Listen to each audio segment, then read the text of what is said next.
안녕하세요, 사랑타령입니다. 여러가지 사정으로 영상을 늦게 올리게 되었습니다. 지금까지 확장공사 1단계의 외벽과 바닥 콘크리트 작업까지 진행되었습니다. 하지만 결국 예산 문제가 생겨서 기술자 1명만 남기고 가족들하고 남은 벽돌과 철근으로 내부 벽돌 쌓기만 진행하였습니다. 제가 한국에서부터 해오던 프로젝트가 잘 마무리되면 집 짓는 예산도 늘릴 수 있을 것 같아 기존에 있던 집의 마무리만 하려던 계획을 집을 확장하는 계획으로 바꾸었습니다.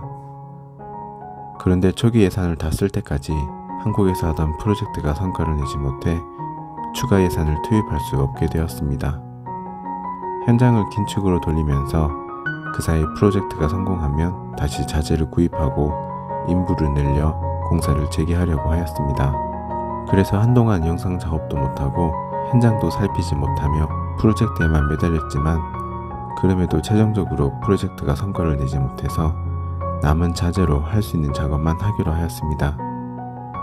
긴축으로 공사를 하며 내벽 벽돌을 다 쌓았고 이제 남아있던 철근과 콘크리트로 상단 빔을 만들 예정입니다.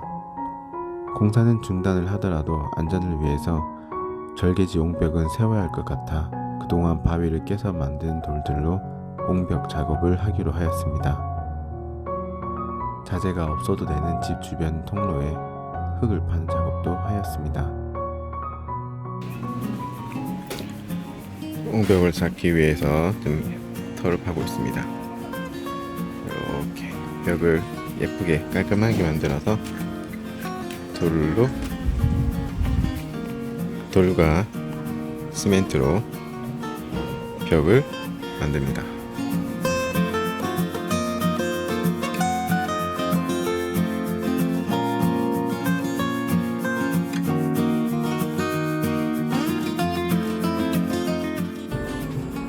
이게 옹벽을 쌓고 있는데요.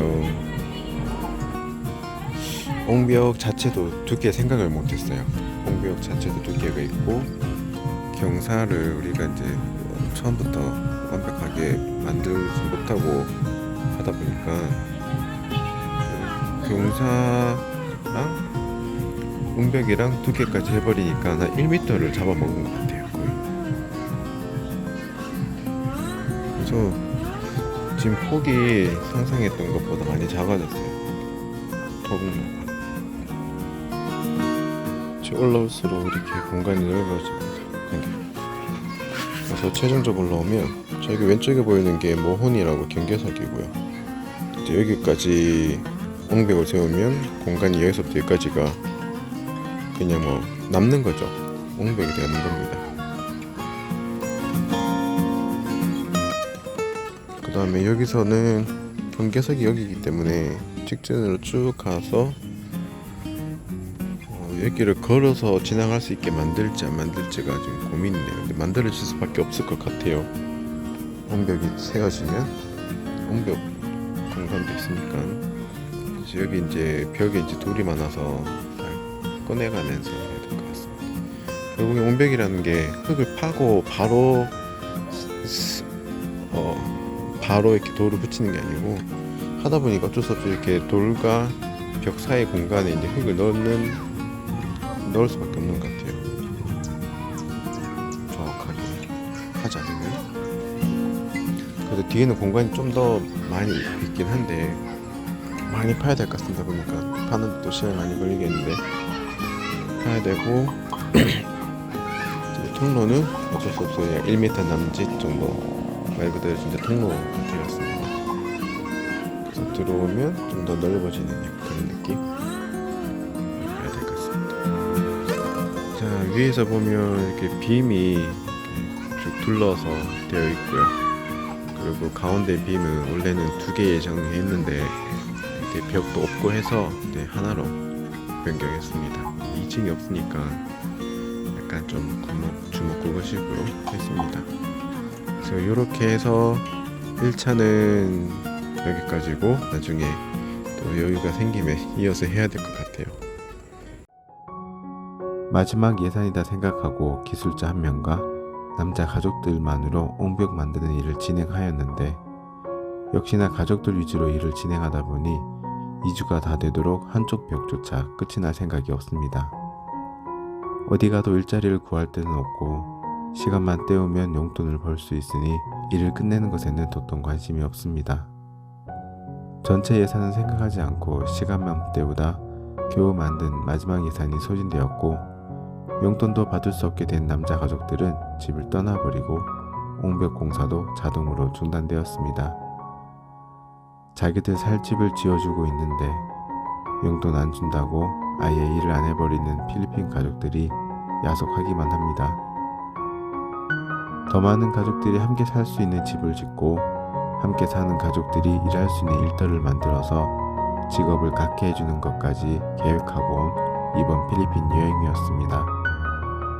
거의 완성되었다고 생각했던 프로젝트를 끝내기 위해 필리핀에 와서도 현장은 소홀히 한 채 한국에서처럼 밤낮 일만 했는데 프로젝트가 결실을 맺지 못해 집도 다 못 짓고 가족들에게 일자리도 마련해주지 못하고 다시 한국으로 돌아가게 되어 마음이 무겁기만 합니다. 저희 부부는 결혼 전은 물론이고 6년이 넘는 결혼 생활 동안 비상 상황이 아닌 이상 장모님 생활비 외에는 일절 경제적 지원을 하지 않았었습니다. 저희 부부의 삶이 넉넉하지 않아서이기도 했지만 경제적 지원만으로는 그들의 삶에 아무런 변화도 줄 수 없다는 것을 누구보다도 잘 알고 있기 때문입니다. 그리고 지금처럼 단기적인 시간으로는 그들의 생활 습관이나 생각을 바꿀 수는 없기에 가족들의 행동이 답답하게 보이는 것이 많아도 그것을 단기간에 바꾸거나 고치려고 하지 않았습니다. 대신 집과 직장이라는 가장 기초적인 문제를 해결해주고 난 뒤에 오랜 시간 천천히 가족들이 더 나은 삶을 살 수 있도록 도와주려고 했습니다. 그리고 멀리 내다보면 아내와 나이 차이가 있는 제가 만약 아내보다 먼저 세상을 떠나게 되면 분명 필리핀에 돌아와서 살게 될 아내가 머물 수 있는 필리핀 집이 필요했습니다. 아내의 집을 여러 명이 함께 살 수 있도록 넉넉하게 지어서 남편이 생전에 직장을 만들어준 가족들과 함께 생활할 수 있다면 아내에게 경제적으로도 부담이 되지 않고 또 남편의 잃은 외로움을 함께 있는 가족들로 달랠 수 있지 않을까 생각해 봅니다. 물론 오래오래 함께 살고 앞으로 일에도 성공해서 더 좋은 집도 지어주고 싶고 더 많은 친척들과 이웃들을 돕고 싶은 것은 당연합니다. 하지만 이제 겨우 살만해진 형편에 필리핀 가족들을 돕겠다고 나섰다가 매듭도 짓지 못하고 돌아가게 되어 한창 부풀었던 아내의 기대에 부응해주지 못해 미안한 마음뿐입니다. 이번에는 이렇게 한국으로 돌아가게 되었지만 못다 이룬 계획들을 꼭 성공시키기 위해 제대로 준비해서 다시 필리핀에 돌아오려고 합니다. 앞으로 그동안 올리지 못했던 필리핀 영상과 외국인은 한 명도 없는 필리핀 시골 마을의 생활 소식을 전해드리겠습니다.